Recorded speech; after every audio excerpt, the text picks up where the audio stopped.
இந்திய மற்றும் ஆஸ்திரேலிய அணிகளுக்கு இடையிலான 3 போட்டிகள் கொண்டதான தொடர் இடம்பெற்று வருகிறது. நேற்று இடம்பெற்ற போட்டி அடிலைட் மைதானத்திலே இடம்பெற்ற போட்டியில் இந்தியா தோல்வியை தழுவி இருக்கிறது. 17 ஆண்டுகளுக்கு பின்னர் இந்தியாவிற்கு தோல்வி. விராட் கோலி அடுத்தடுத்து டக் அவுட் என்று சொல்லி ஏராளமான விஷயங்கள் அங்கே நிகழ்ந்திருக்கின்றன. இந்த காணொலியில் அதை பற்றி பேசலாம்.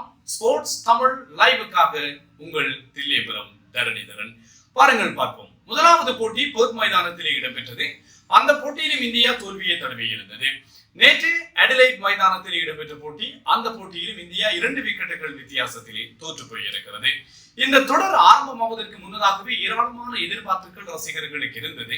அந்த எதிர்பார்ப்புகளை பொறுத்தவரையில் இந்தியாவினுடைய கோலி மற்றும் ரோஹித் சர்மா இருவருமே நீண்ட காலத்துக்கு பின்னர் அணிக்குள்ளே வருகிறார்கள். அவர்கள் டெஸ்ட் போட்டிகளிலே இல்லை, 2020 போட்டிகளிலே இல்லை. ஆகவே நீண்ட காலத்துக்கு பின்னர் அணிக்குள்ளே வருகிறார்கள்.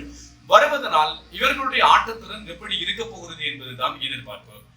2027 உலகக்கிண்ண போட்டிகளிலே இவர்களால் விளையாட முடியுமா என்கின்ற கேள்விகளும் ரசிகர்கள் மத்தியில் இருக்க, இவர்களுடைய இண்டிவிஜுவலான பெர்ஃபார்மன்ஸ் எப்படி இருக்கும் என்பது ரசிகர்கள் எதிர்பார்த்தது. கோலி முதலாவது போட்டியிலும் டக் அவுட் ஆனார். நேற்று அடிலைட்டில் இடம்பெற்ற 2வது போட்டியிலும் டக் அவுட் ஆகியிருக்கிறார். ஆனால் ரோஹித் சர்மா முதலாவது போட்டியில் ஒற்றை இலக்கங்களோடு நடையை கட்டினாலும் 2வது போட்டியிலே சிறப்பான ஒரு இன்னிங்ஸை ஆடினார். அரைச்சதம் 20களிலேயே 2 விக்கெட்டுகள் இழக்கப்பட்டாலும் நல்ல ஒரு பார்ட்னர்ஷிப்பை ஸ்ரேயாஸ் ஐயரோடு கொடுத்து விராட் கோலி இல்லாத நிலையில் ரோஹித் சர்மா அணியை தூக்கி நிறுத்தி இருந்தார். 264 ஓட்டங்களை இந்தியா பெற்றுக்கொண்டது. ஒரு கட்டத்தில் மிக விரைவாக 8 விக்கெட்டுகள் இழக்கப்பட்டாலும் ஹர்ஷ்தீப் சிங், அண்மை காலமாக அதிகம் ட்ரோல் செய்யப்படுகின்ற ஹர்ஷித் ராணா இருவரும் நல்ல நிலைப்பாட்டத்தை கொடுக்க 264 ஓட்டங்களை இந்தியா பெற்றது. 10க்கு துடுப்படுத்தாடிய ஆஸ்திரேலியா பல வீரர்கள் இல்லை. அவர்களுடைய ஃபர்ஸ்ட் 11 என்றால் முக்கியமான பிளேயிங் 11 இடம்பெறக்கூடிய வீரர்கள் பலர் இல்லை. Mitchell Stark, Hazlewood, Travis head, Mitchell Marsh, இந்த வீரர்கள் மட்டும்தான் அவர்களுடைய வடமையான அணியிலே இடம் பிடிக்கின்ற வீரர்கள்.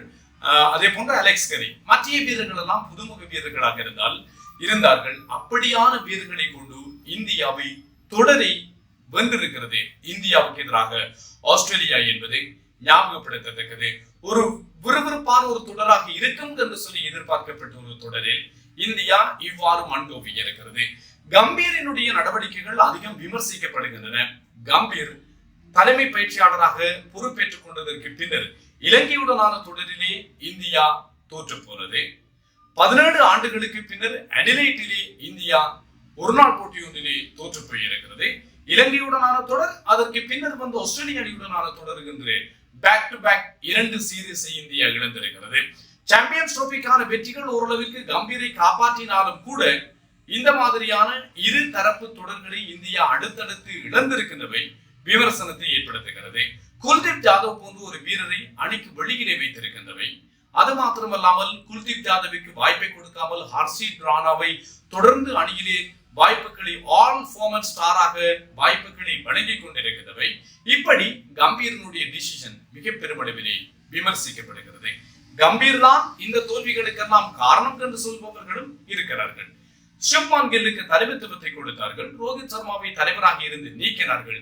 இப்படி பல விமர்சனங்கள் வந்து போகின்ற போது கம்பீர் இந்திய கிரிக்கெட்டிலே இப்போது அதிகம் விரும்பப்படாத ஒரு நபராக மாறிக்கொண்டிருக்கிறார் என்பதும் ஞாபகப்படுத்தத்தக்கது. ஹர்ஷா போக்லே சொல்லி இருக்கிறார், 15 ஆண்டுகளுக்கு மேலாக இந்திய கிரிக்கெட்டை தூக்கி நிறுத்துகின்ற ஒருவர் அடுத்தடுத்து 2 ஆட்டங்களிலே டக் அவுட் ஆனார் என்பதற்காக அவருடைய திறமையை நாங்கள் கேள்விக்குட்படுத்திவிட முடியாது என்று சொல்லி விராட் கோலிக்கு ஆதரவாக பேசியிருக்கிறார். பார்ப்போம், விராட் கோலி அடுத்த போட்டியிலே அடிலைட்டிலே அவர் விடைபெற்றிருக்கிறார். இதுதான் விராட் கோலிக்கான இறுதி ஆஸ்திரேலிய டூராகவும் கூட இருக்கும் என்று சொல்லித்தான் பார்க்கப்படுகிறது.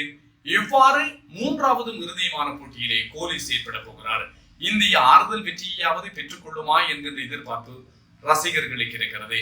எது எவ்வாறாயினும் விராட் கோலிக்கும் ரோஹித் சர்மாவிற்கும் இந்த ஆஸ்திரேலிய தொடர் என்பது அவ்வளவு திருப்திகரமான தொடராக இல்லை என்பது கவனிக்கத்தக்கது.